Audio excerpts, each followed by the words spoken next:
న్యాయాన్ని ఆంగ్లంలో జస్టిస్ అని అంటారు. ఇది జస్టిసియా అనేటువంటి లాటిన్ భాషా పదం నుంచి వచ్చింది. జస్టిసియా అంటే కలపటం లేక బంధించటం అని అర్థము. అయితే న్యాయం గురించి లేక ధర్మం గురించి ప్రాచీన గ్రీకు దేశంలో సోక్రటీస్ తన శిష్యులను ప్రశ్నోత్తర పద్ధతి ద్వారా కొన్ని విషయాలు అడగడం జరిగింది. ధర్మం అంటే ఏమిటి, న్యాయం అంటే ఏమిటని చెప్పమని తెలియజేశారు. అందులో ఒక శిష్యుడు కెపాలస్ ఎవరికి ఇవ్వాల్సింది వారికి ఇవ్వడమే ధర్మము అని అన్నారు. మరి తార్కికంగా ఆలోచిస్తే ఒక పిచ్చివాడు కత్తి చేత పట్టుకొని తిరుగుతున్నాడు. ఆ పిచ్చివాడిని అదుపు చేసే ధైర్యము సామాజిక శక్తి ఉన్నటువంటి వారు గొప్పవాళ్ళే. అయితే అదుపు చేసిన వ్యక్తిని పొడి చేయవచ్చు లేదా తనకు తానే పొడుచుకోవచ్చు. కాబట్టి తార్కికంగా ఆలోచిస్తే ఎవరికి ఇవ్వాల్సింది వారికి ఇవ్వడమే ధర్మం అనేది కూడా తప్పని తెలుస్తుంది. మరో శిష్యుడైనటువంటి కెపాలస్ తర్వాత పాలిమార్కస్ అని అడిగారు. అతడు చెప్పినటువంటి అభిప్రాయము ధర్మం అంటే మిత్రులకు మేలు చేయడము, శత్రువులకు కీడు చేయడము. ఒక వైద్యుడికి మిత్రులు ఎవరో శత్రువులు ఎవరో అనేది అనవసరం.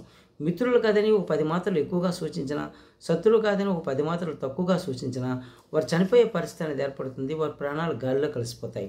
వారు సేవ చేయటమే వారి యొక్క ముఖ్యమైనటువంటి ఉద్దేశం. తార్కికంగా ఆలోచిస్తే ఇది అభిప్రాయం కూడా చాలా తప్పని తెలుస్తుంది. మరి కెపాలస్, పాలిమార్కస్, తర్వాత త్రాసిమాకస్ అని అడిగారు. ఆయన అన్నారు బలవంతుని స్వప్రయోజనమే ధర్మం అన్నారు. అంటే బలవంతుడు ఎవరు, బలహీనులు ఎవరు? రాజ్యంలో బలవంతుల స్వప్రయోజనం కోసమే కృషి చేస్తే మరి బలహీనులందరూ ఏమైపోతారు? తార్కికంగా ఆలోచిస్తే ఇది కూడా చాలా తప్పే. ఒక వ్యక్తి చాలా బలవంతుడని రాజ్యాధికారం ఇచ్చారు. అతడు అనారోగ్యానికి గురైపోతే, అతడు అనాసక్తితో ఉంటే దేశం చాలా నాశనం అయిపోయే పరిస్థితి అనేది ఏర్పడుతుంది. అందరూ బలవంతుల కోసం పాటుపడితే మరి బలహీనులు ఏమవుతారు?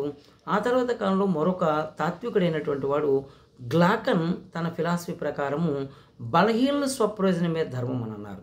మరి బలహీనుల స్వప్రయోజనం చూస్తే మరి బలవంతులు అనేటువంటి వ్యత్యాసం వచ్చి వర్గ వైషమ్యాలు ఏర్పడడానికి అవకాశం అనేది ఉంది. ఒకనాటి కాలంలో ఒకరు బలవంతులు కావచ్చు, మరికొన్ని సమయాల్లో వారు బలహీనులు కావచ్చు. ఇవన్నీ తార్కికంగా ఆలోచిస్తే చాలా తప్పే.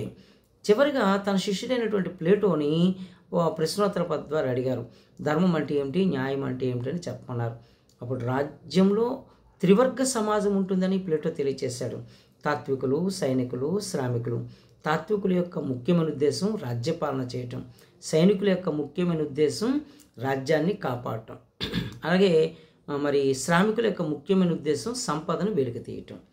శ్రామికులు సైనికులైతే మరి సంపదను ఎవరు వెలికి తీస్తారు? సైనికులు తాత్వికులైతే రాజ్యాన్ని ఎవరు కాపాడుతారు? మరి తాత్వికులు రాజ్యపాలన చేయాలి, వారు సైనికులైతే మరి రాజ్యాన్ని ఎవరు పరిపాలన చేస్తారు? సైనికులు శ్రామికులైతే రాజ్యాన్ని ఎవరు రక్షిస్తారు? ఇట్లా ఏ కోణంలో తీసుకున్నా ఎవరి పని వారు చేసుకోవటం ఉత్తమని చెప్పి తన చివరగా అభిప్రాయం తెలియజేశారు. ఈ రకంగా ఎవరి పని వారు చేసుకుంటూ ఇతరుల కార్యకలాపాల్లో జోక్యం చేసుకోకుండా ఉండడమే ధర్మము. రాజ్యాన్ని త్రివర్గ సమాజంగా తెలియజేశారు. అలాగే ప్లేటో మహాశయుడు రాజ్యంలో ఆదర్శవంతమైనటువంటి పాలన తాత్విక ప్రభువుల పాలన అని చెప్పి ఆయన పేర్కొన్నారు. ఆయన philosophers rule is the better rule అని చెప్పి తాత్విక ప్రభువుల పాలన గురించి తెలియచేసినటువంటి మహోన్నతమైనటువంటి తత్వవేత్త ప్లేటో. అందుకే ప్లేటోను రాజనీతి తత్వ విచార పితామహుడిగా పేర్కొంటారు.